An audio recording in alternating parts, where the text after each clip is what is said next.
Hello,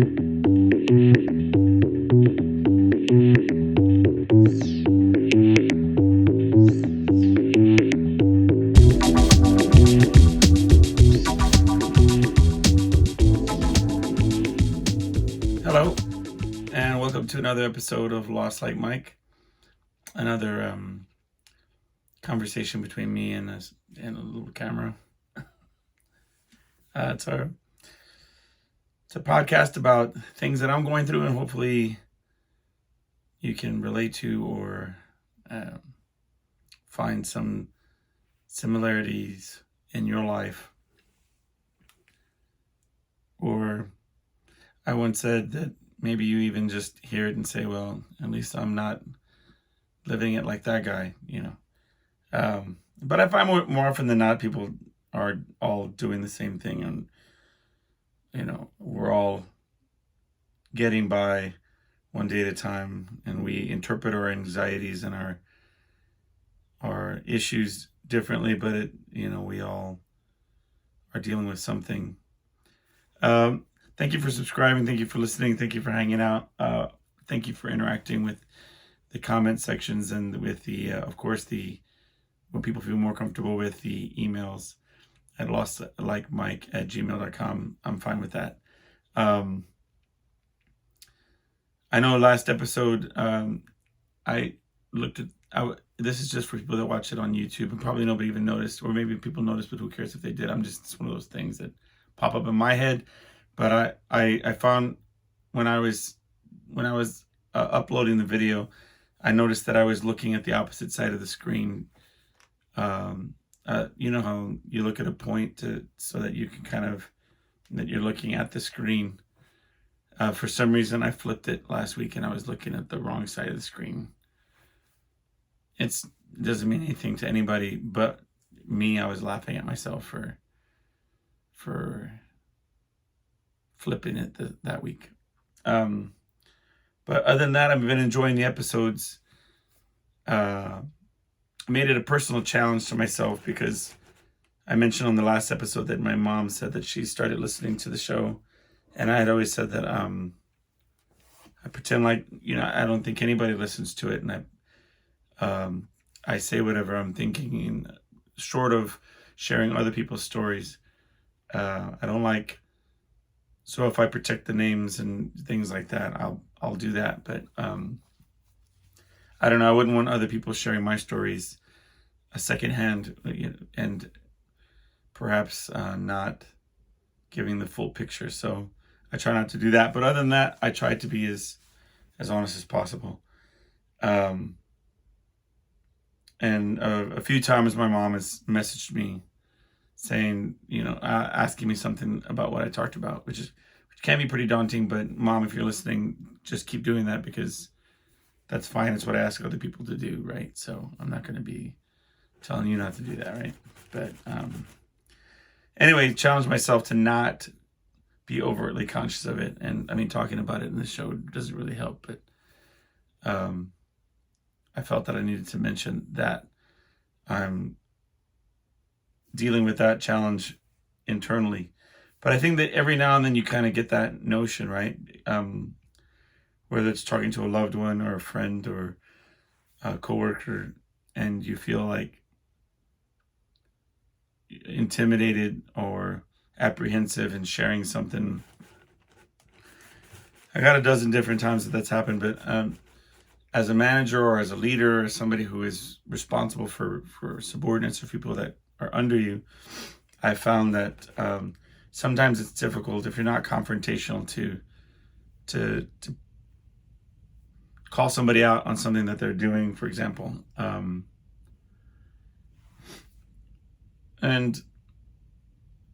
But that's also true in personal relationships and stuff. I find that, if somebody's hurting you or taking you for granted or whatever the case may be, it's difficult sometimes if you're non-confrontational to address it in any respect, and especially when you do address it and you get blowback or challenges. So I guess it's a challenge in any facet of life. So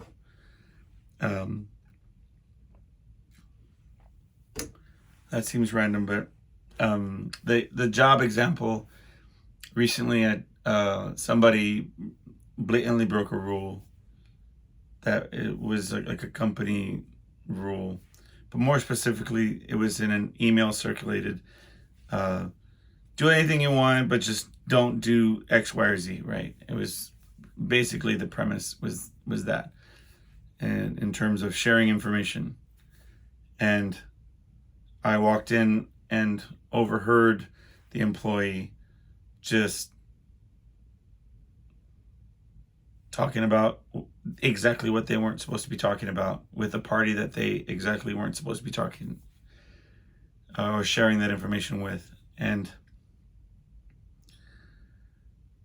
I sat there kind of confirming, right? I'm pretending to be typing on a computer or whatever, and pretending to not, be involved in the conversation, but I'm just confirming that that's what's happening, what I'm witnessing, that it's not just me jumping the gun and misinterpreting something, right? And when I went to my boss and said, you know what, I think this is what was going down, their response was, okay, so what happened when you addressed it with that person? And the truth was, I had not addressed it with that person. I was assessing, trying to determine that it was actually what I was hearing. And then by the time I figured out it was what I was hearing, I just blew it off. Like, I just wrote it down mentally, but I didn't, for whatever reason, address it at that moment. And perhaps it's something that I'm telling you right now with the confrontational stuff, right? So, anyway, I'm going to do it on Monday. I'm going to bring it back up. But it's kind of one of those things where it's after the fact, right? But for some people, it's easy to call people out on their BS or on their stuff,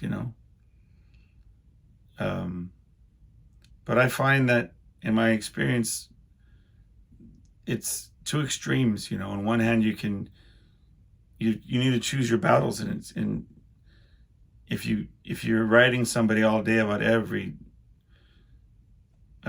infraction, then you're micromanaging, or like even in relationships, you're overbearing and hovering.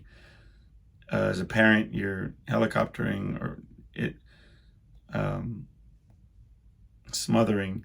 So on one hand, I don't really want to do that either. I mean, because I'll tell you this one story.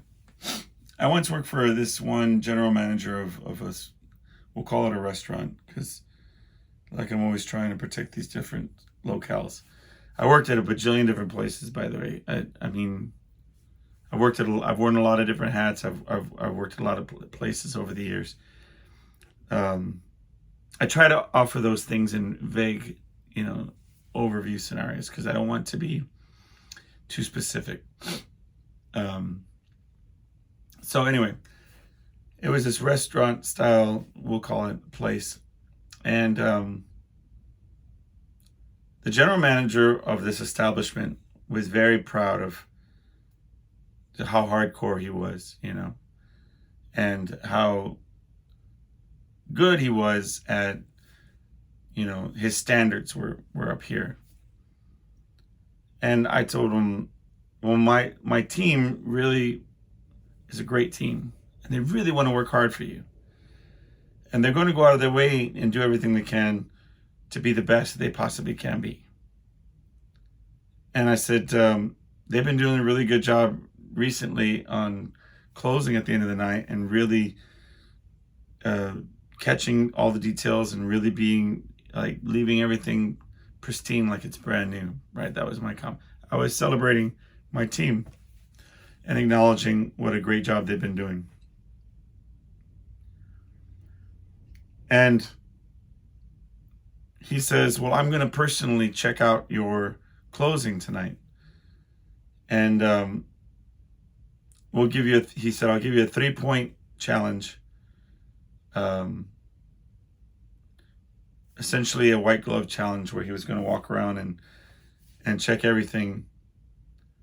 And he said, if your team is as good as they sound, as you're portraying them, then I will buy you all dinner, right?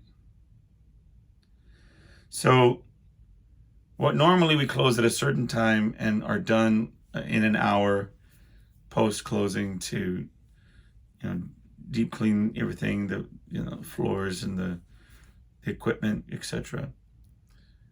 We stayed an extra hour on top of that. And even when we called up and said, hey, are you ready to, are you done with your paperwork and everything? Are you good to come out of the office and check us out? And he said, be sure to go over everything one more time and I'll be right out. So we stayed a little extra amount of time, and he challenged us to stay a little after even that. So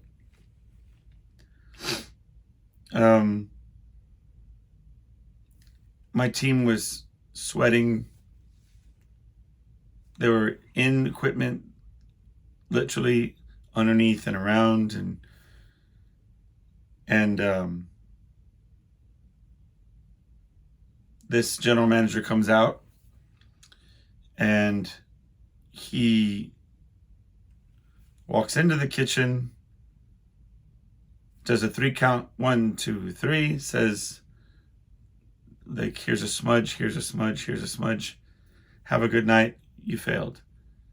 And left. And, in his mind, and this is the thing about it, in his mind, he walked away thinking, wow, these people think that I have super high standards and I can't be trifled with. And if you're going to think that you're going to clean to my standards, you're out of, whatever. Is the way that you could tell he had a smug smile and he walked out. And I lost complete respect for the person. Because here was an opportunity to elevate this team who were diehards for his mission.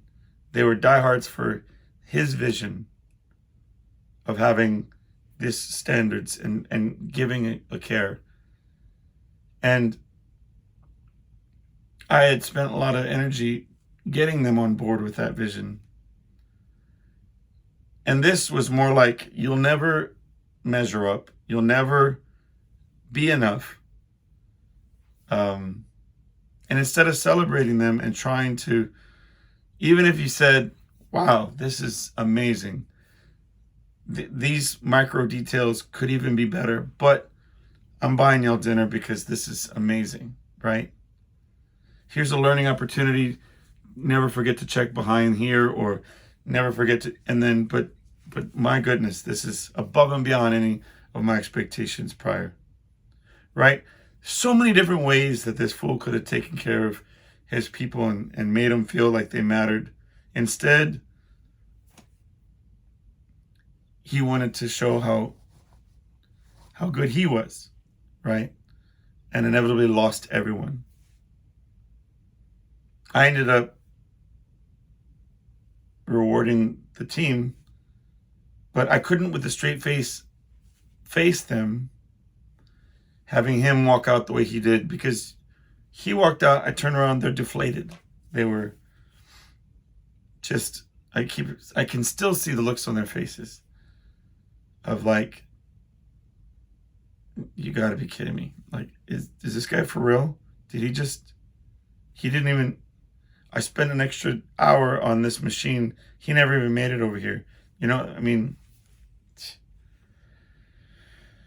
it's just, anyway, so there you got the balance, right? On you can micromanage, you can go all the way on that end of the pendulum, or you can be on this end and be somebody who's trampled on or taken advantage of because they want to avoid confrontation so much that they avoid it entirely. And it's hard to find that balance, you know. I've had to fire friends of mine. I've had to terminate people that I cared a lot about. And when I was in a position to do so, right? But I say that only to the extent that I practiced confrontation when I had to. And I do recognize, because I'm human and sometimes it's not that easy. So like in this particular instance, on Monday, I'm going to have to go back, and we're doing these one-on-ones where I'm going to sit down with this individual and we'll chat about it, you know. I find that when you work with grown adults, it's not like, I would never approach a situation like I was reprimanding or wagging a finger, but more just a conversation of you know, perspectives, and hopefully growing as individuals, or growing a better understanding of expectations. How about that? Anyway, but that was that. So this morning, it was funny. So this morning, my wife was overcompensating for last week. She got up, even though they had got to church early. We ride in two vehicles, as I've said before, because I come back and do the show, and she goes and takes care of things, whatever. But she wants me to get to church when they get there, because she takes our child up to the Sunday school, and my job is to go get good seats. So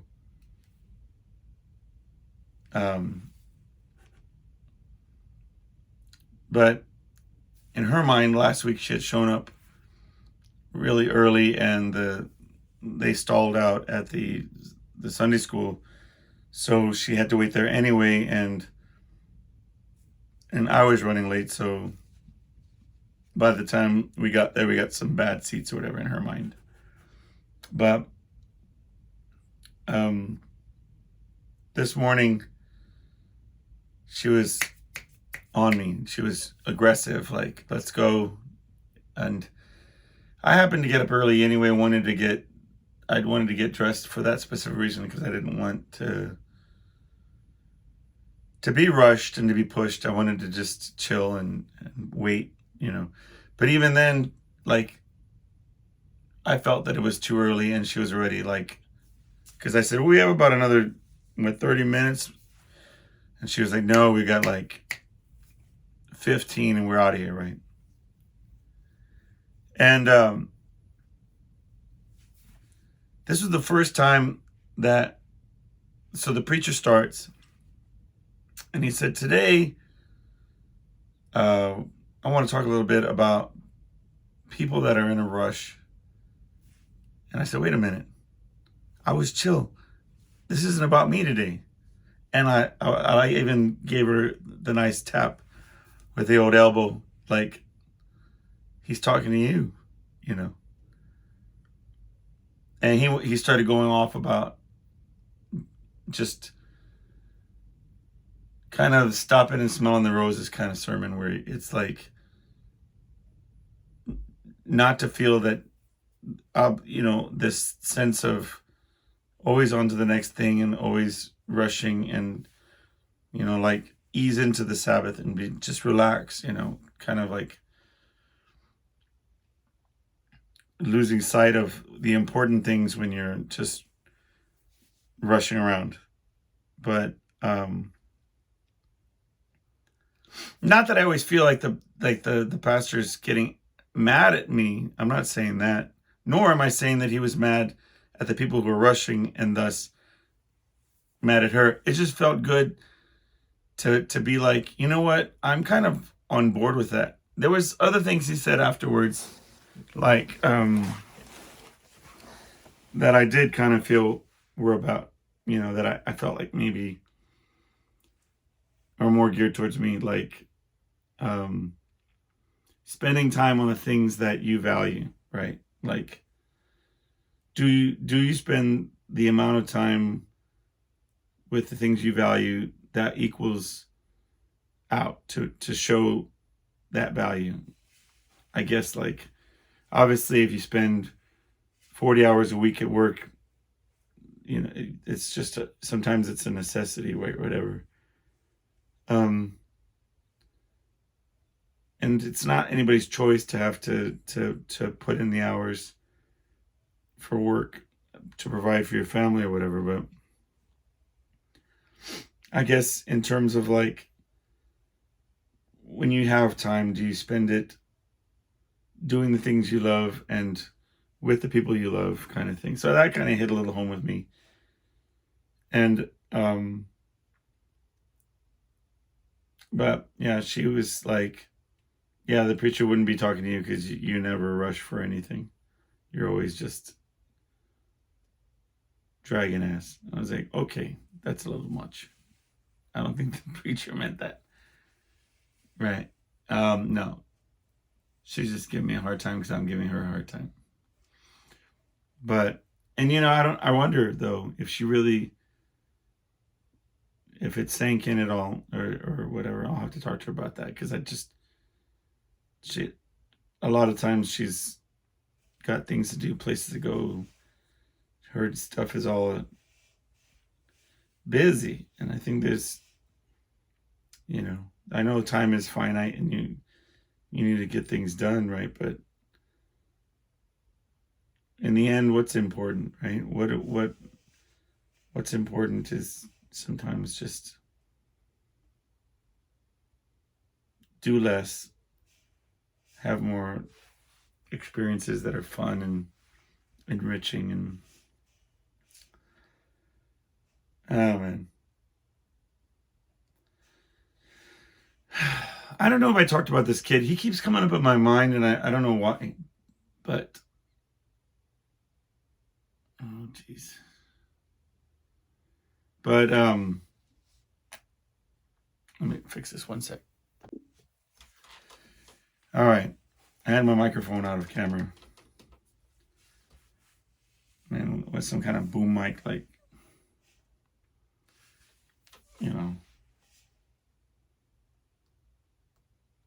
where they have those where they're floating overhead, like those movies.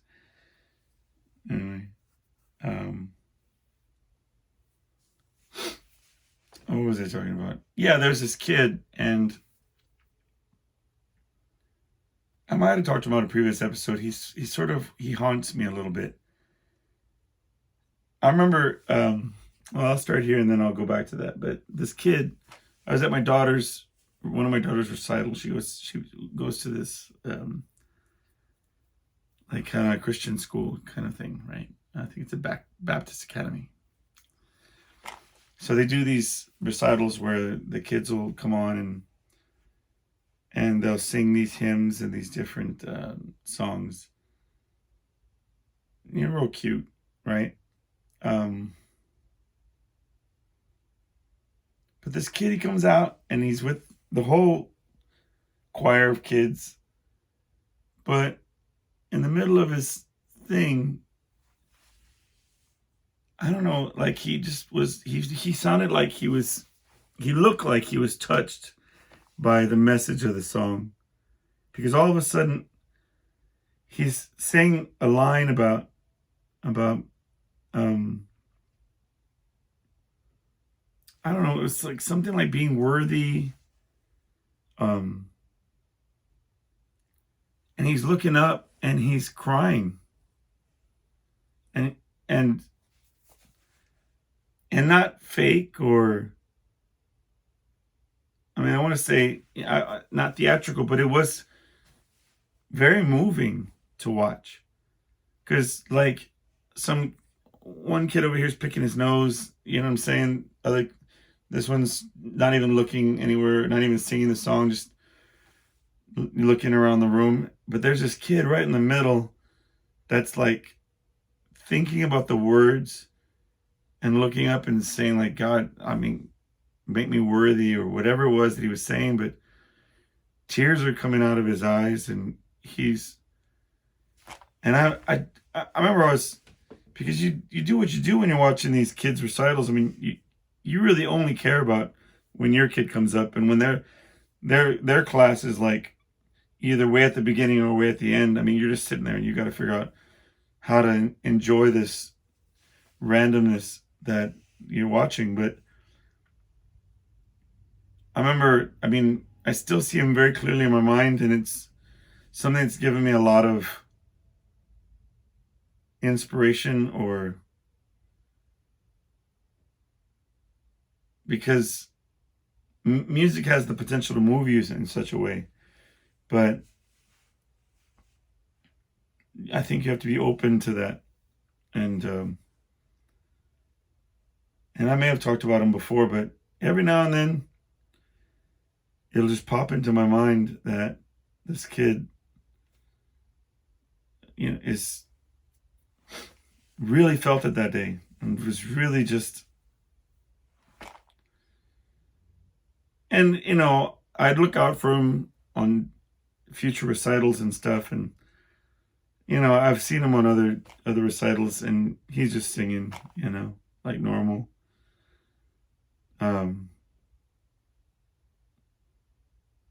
If anything, just a little, emoting a little bit with the lyrics and stuff, but nothing like that day. I mean, that day he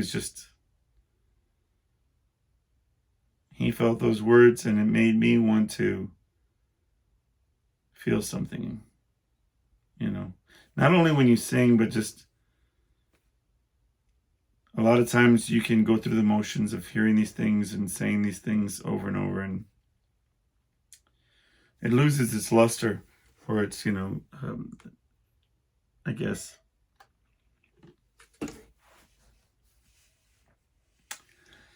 Anyway, it made me think of another. So we went to McAllister's, which is like a sandwich deli kind of thing, right? After church, because we had been going to Whataburger. It doesn't even matter. We were going to Whataburger, like, but my wife's trying to eat better, so that wasn't as long of a story as I thought it would be. But yeah, so we're at McAllister's today trying it out. They open at 10:30. We get there about 11. All right, this is just setting the backdrop. Okay. So we're looking at the menu. McAllister's, they sell sandwiches, they sell salads, soups, and baked potatoes. That's their menu. Okay. And I don't know what I'm going to get. I mean, it's like you're going there for somebody else. I don't know what I'm going to get. But baked potatoes catch my eye. I started looking at that. And nobody's in the joint. It's just our family, with one dude sitting over there, whatever. And then my wife's like, hey, you could just do like half. Like you do half a baked potato and half a sandwich. And the guy goes, well, no baked potatoes. Wait, what? Because clearly my face is looking right at the potato section. It has been for the last minute and a half. But homeboy just decides to chime in that something about baked potatoes. Excuse me? Are you saying there's no baked potatoes? You're out of them? Like there's some sort of like potato shortage or something. But he says, oh, we have them, but they're not cooked yet. So if I order one, they're off the menu. Yes. 86 home potatoes. Because they're still baking. And whatever, I just got a sandwich and I was fine, whatever. But, here's the thing. If your menu consists of 4 things, right? And you're opening at 10:30 or 10, right? And by 11, so don't you like get there early enough, right? To bake potatoes? To make whatever one of your key items for your menu? I mean, I'm just saying, right? Because I've had that argument in the past of it's every restaurant's argument. Any place you've ever worked, it you're about to open, you should have all items that you sell predominantly ready. So we are now open. There's a door. Fantastic, right? You don't say, "Oh, we're open, but we're not going to have anything ready for another hour." You see what I'm saying? I just now, okay. If you want to say like there's an egg shortage or like they're super expensive right now, something like that. There's a lot of supply chain issues that have been going on since the shutdowns with COVID and all this kind of stuff. I get that. I get supply chain issues where you're not receiving the necessary items that you need to make whatever you're going to make. That's one thing. But he didn't say that. He's got the baked potatoes. They're just not baked yet, right? He's got the baked potatoes in the oven. They're just not ready, right? Anyway, it sounds bitchy, but I'm not trying to be. Which is a little update from my head injury, by the way. I really suspected some kind of traumatic brain injury because ever since I got whacked in the head, I've just been low-key angry about everything. And I don't know why, but I've had to be like, and it was, you can kind of shed a little light on why I didn't respond when I overheard that person talking about something they shouldn't be talking about. Is because I had to put myself in check. Because whatever gut reaction I have, I don't like it, right? I snap or say something and it just, so I might just be in a bad mood recently and then it has nothing to do with the brain injury. Or maybe 100% it's the brain injury and I'm just whatever, but because I don't think that if you had that brain injury that you would have the wherewithal to like that impulse control to stop yourself and say, wait a minute, why are you getting so mad about baked potatoes, right? Don't yell at this kid because it's not his fault that he doesn't know, right? That's a good point. I don't, it probably is more just anger issues based on, that misplaced aggression from getting hit on the head and not being able to lash out because who are you going to get mad at, the tree? Or my kid for whatever. I don't know.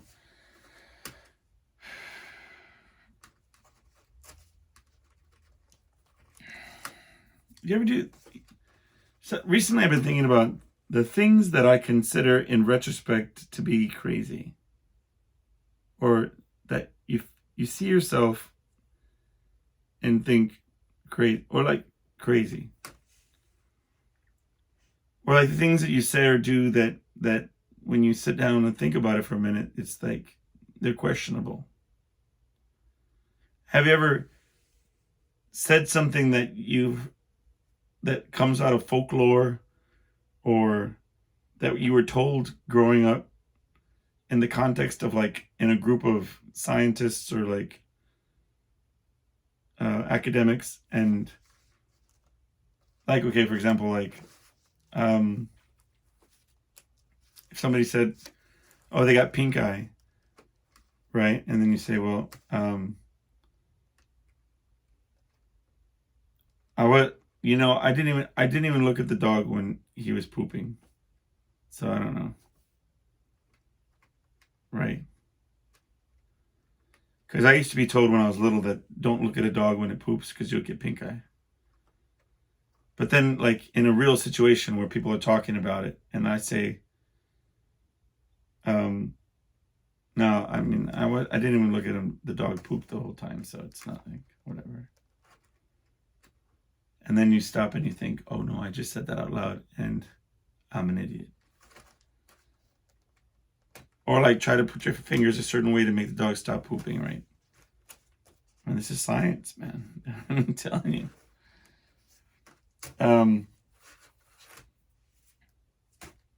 Like the other day, and so this is an example of sharing something, right? Have you ever been embarrassed because of what you think a ghost sees you do? I mean, this is stupid, but okay. The whole thing's stupid, but I don't mind sharing because whatever. The other morning, I was getting ready to get into the shower, and I see while the water is warming up, whatever, I'm getting ready to hit the shower thing.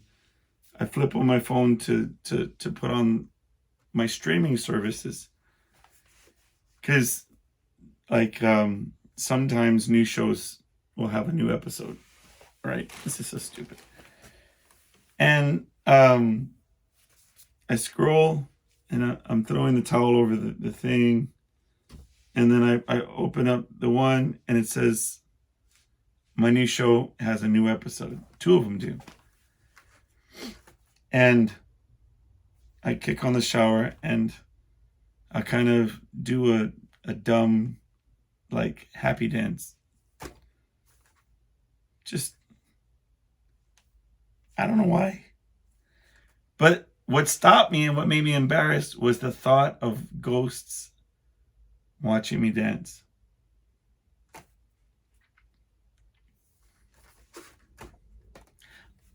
I don't really think the ghosts watch people dance.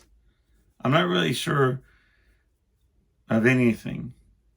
But in that moment, it was very real embarrassment. And I don't know why, but there it is. Put that on a list of crazy. Or, you know, odd for sure. Like another thing, I can't sing in church. I'm a professional singer. Which defined by, I mean, like, I make money 4 times a week, 3 to 4 times a week singing. So that makes me a professional singer. People can argue, you know, whatever. I'm just saying, and I can't, for the life of me, get myself to sing in church. I don't know what it is. I know what it is. Here's a little thing on the side note for this, Rich. You know, like, I mean, every time, it never fails. All right, you know what? I'm going to try today. I'm going to sing a little bit. Here we go. And like a couple weeks ago, maybe, and I'm about to start. And I don't know how people know the melody lines on these songs, but they have this big prompt on the screen up above, and it says the lyric, kind of like a giant karaoke machine. And I'm thinking, all right, I see the words, and they'll do like a ba ba ba ba ba, right? And then there's another line, ba ba ba ba ba, right? So then when the next one comes out, I go ba ba ba, right? Like I'm gonna do the same thing, and they change it up, like some, like, you know, just to be tricksters or whatever. Or like sometimes there's a line up there, and like my wife will start singing the line, and oops, that line wasn't even supposed to be there, and nobody else in the church sang it, just my wife by herself. And I'm like, oof, I don't want that to be me. And she sounded good. It doesn't matter. It's fine. You know, sounds like she knows the song better than, you know, them, but because she sang the line that was on the board, but nobody did. But I'm always thinking, well, that surely is going to happen to me. I'm going to, or somebody's going to turn around and say, amen, keep it down. Or you're messing up my vibe or something. I don't know. It wouldn't be crazy if it wasn't rational. So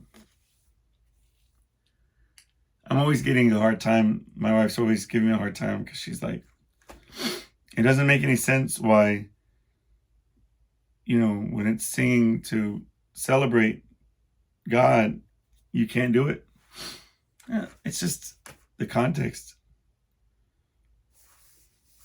They've got they got a solid band at the church I go to. Great musicianship, and it's very intimidating. Because she's always saying how I should help them out and go, like volunteer for the church group. But I'm like, I mean,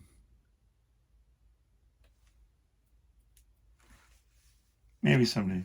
They're just really good. I'd be really intimidated by them.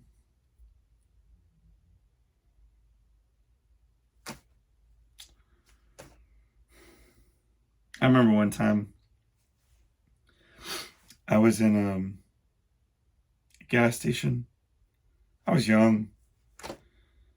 I mean, I remember the reason I say is my dad was the one that was driving the car. He went into the gas station to pay. It was not like it is now where it's like pay at the pump. He had to go inside this, and people still do that. I'm just saying. He was inside paying the pump, and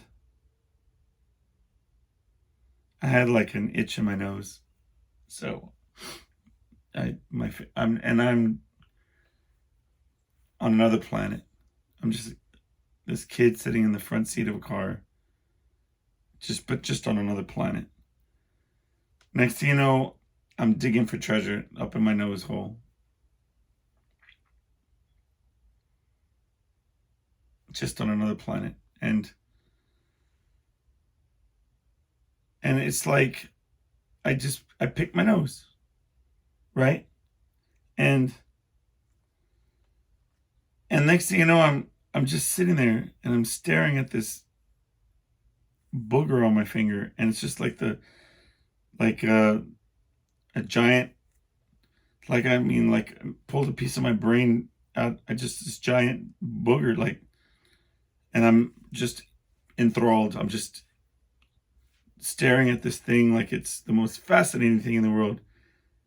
And then out of my peripheral, I see right in front of my dad's car is this pickup truck filled with these teenage boys that are staring at me and cheering, I guess, the booger, the size of it, and what just the fact that I effectively picked my nose. I don't know what it was. And laughing and pointing, and I crawled into the bottom of the seat, and I hid there until I got home. I don't know why that popped in my head, but that's a true story. There's no safe place to pick your nose. That's the moral of that story. No, I'm just kidding. I don't know what that story was about, but it's a true one. Very quickly, like your confidence can be taken away by something like that. No.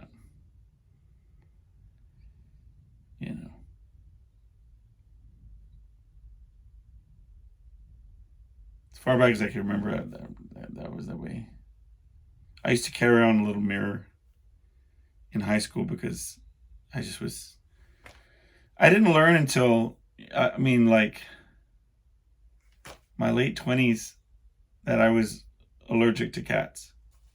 I had cats all through high school and was just a wreck of sinus issues, and I still love cats. I would deal with sinus issues to have that cat. My greatest pet of all time was my cat Chester. I have audio recording of him saying, he used to say, hello. Hello.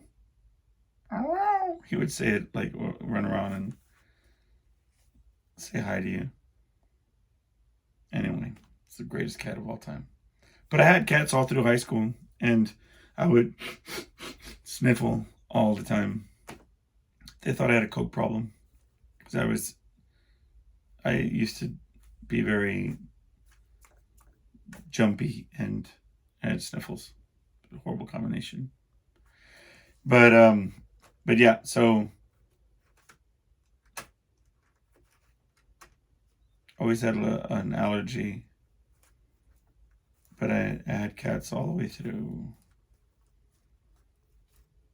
But my current wife is pretty deathly allergic to cat dander, so I kick it with dogs these days. But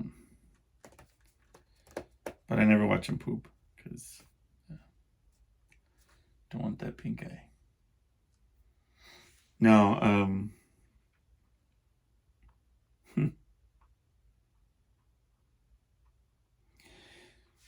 I'm an ugly crier.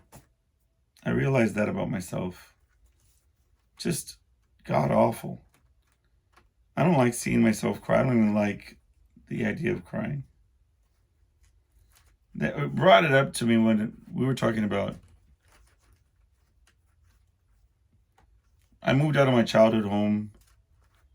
They sold it, and they moved across town. This was, at the turn of the century when they did it, like around 2000. But I grew up my entire life, my entire high school career, coming back from high school. I'd always lived there. But I never really, like, when they sold it, and I found out they sold it, and I remember driving to go see my, at the time, wife, she's my ex-wife, and showing up, and the emotions kind of just got the better of me, and I started crying, whatever. It just came out. And there's a couple times where I've cried. I think I've told that story. For sure I've told those stories of crying. Because I used to watch movies, screen movies, and I think I've mentioned this. If I have told the story before, I apologize. And I cried more times with my projectionist than I have cried even with the people that I'm close to, which is strange. Because we'd have to screen these movies, to make sure that they were good.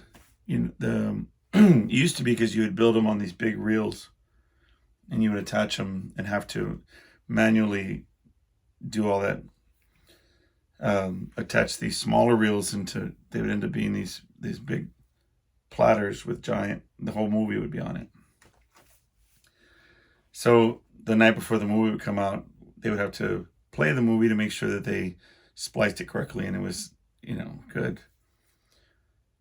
But sometimes we'd watch these really sad movies, and so you'd hear the projectionist sniffling and me.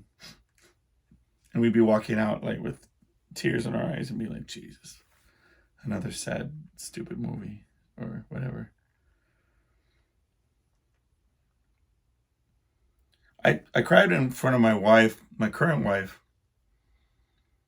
but it was very early on and she messed it up. It was her fault because there I am watching this movie and it's just pulling all the heartstrings, and I'm trying not to, I don't want to cry. But then in my mind, I'm like, this is so good. This is so, right? And then with the corner of my shirt, and then from the side, I hear her say, "Are you crying?" No. It was over. And I've never cried in front of her since. Because she comes around and I get it. You want to see that the person you're with is a human being and that they have emotions and they cry and whatever. But I mean,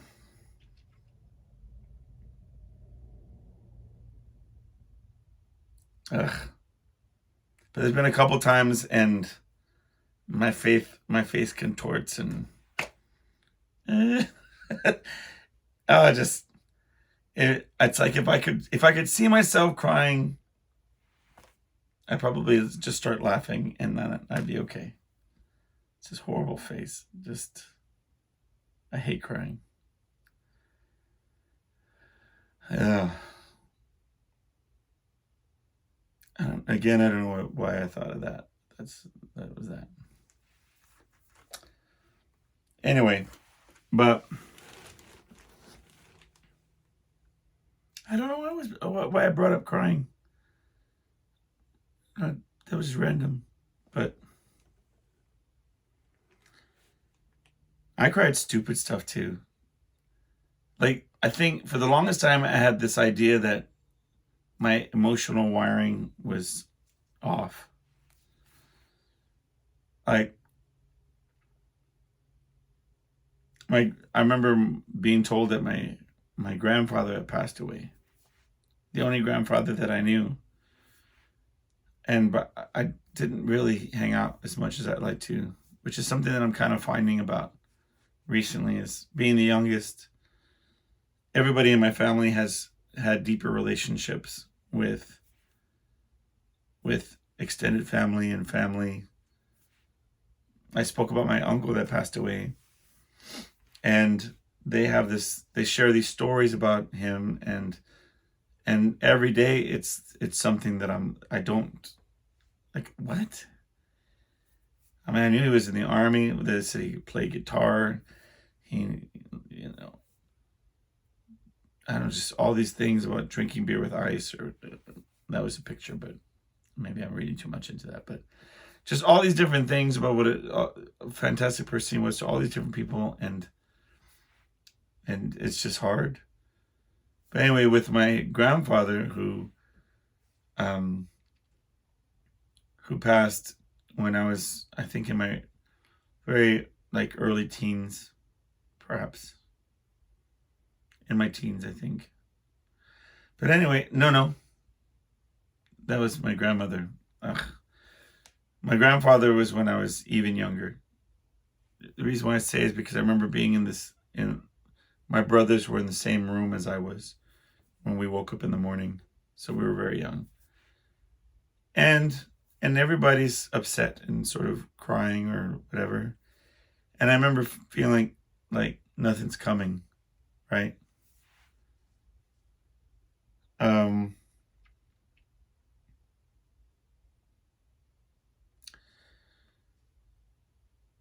But I remember there was a commercial about a snowman melting and this little girl being sad because her snowman melted. And there I am making the ugly cry face, and I'm crying.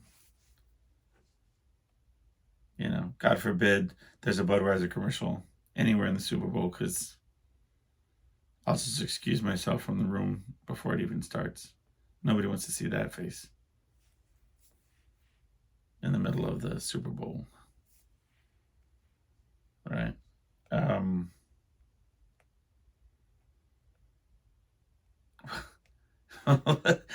think it was Chuck and I used to have this problem. We would both talk about it, but it was something about Harry Potter, and I think it was like the Sorting Hat or something. Picking which house they were going to go into, and it causing some sort of emotional response and being like, it makes no sense. Like, there's no logic.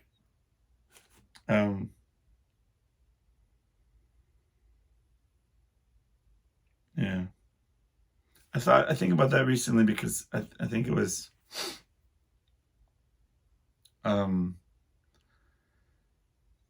was walking by this morning getting ready to go into the church, but they have different they have a, like the way that you have a 9 o'clock mass and a 10 o'clock mass, or whatever, 11 o'clock mass, whatever. The previous one was ending, and they put them on these TVs while you're walking through these hallways to get to because they have the TVs on for overflow so that people can watch the sermon. And as I'm kind of going down the hall, I'm hearing what the message is, just kind of in the background. And I get closer, and they have these bigger screens with like tables. I'm sorry, with chairs. And there was a piano going, and he was praying. And for some reason, like this prayer just, he seemed to be like tagging me and tagging me. Everything he would say was like, was just, and I said, I can't, I gotta listen to this dude. I gotta hear what he's saying right now. And I sat down. He was in the middle of prayer, so out of respect, I'd bow my head and I'm listening, and it did. It kind of it pulled some of those strings, man, where you kind of feel that visceral emotional reaction.